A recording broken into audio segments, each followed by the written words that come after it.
अमरावतीत फडणवीसांचं आता रवी राणांकडून स्वागत करण्यात आलंय। उपमुख्यमंत्री देवेंद्र फडणवीस आज अकोल्याच्या दौऱ्यावर आहेत आणि रवी राणांनी विमानतळावर एक कागद फडणवीसांना दिला।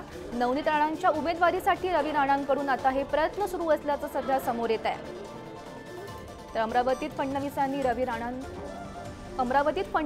रवी राणांकडून स्वागत करण्यात आलंय आणि आपण ही त्याच संदर्भातली काही दृश्य पाहतोय। तर या संदर्भात माहिती देत आहेत आमचे प्रतिनिधी उमेर सय्यद सध्या आपल्या सोबत आहेत। उमेर, आपण पाहतोय ही काही दृश्य आहेत ज्या ठिकाणी फडणवीसांचं आता रवी राणांकडून स्वागत केलं जात आहे।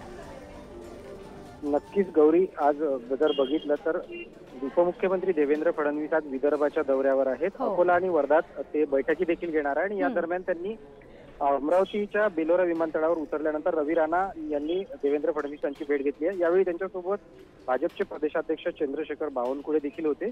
या देवेंद्र फडणवीस हेलिकॉप्टरमधून विमानातून खाली उतरल्यानंतर त्यांनी त्यांचं शेला देऊन स्वागत देखील केलं। दुसरीकडे जर पाहिलं तर नवनीत राणा या कमळ चिन्हावर लढतील अशा चर्चा ज्या आहेत त्या राजकीय वर्तुळात सुरू आहे आणि याच पार्श्वभूमीवर रवी राणा आणि उपमुख्यमंत्री देवेंद्र फडणवीस यांची भेट झाली आहे। यामध्ये रवी राणांनी एक देवेंद्र फडणवीसांच्या हातात एक कागद देखील दिलेला आहे। त्यामुळे नवनीत राणांच्या भाजपामध्ये प्रवेश किंवा नवनीत राणा अमरावती लोकसभा लढवण्याच्या संदर्भात काही रवी राणांच्या चर्चा झाल्याची सूत्रांची माहिती आहे आणि ही महत्वाची भेट असल्याचं देखील एक राजकीय वर्तुळात बोलल्या जात आहे। गौरी, नक्कीच उमेर धन्यवाद दिलेल्या या माहितीसाठी। तर रवी राणांनी विमानतळावर एक कागद सुद्धा फडणवीसांना दिल्याचं आपण या दृश्यांच्या माध्यमातून पाहू शकतोय।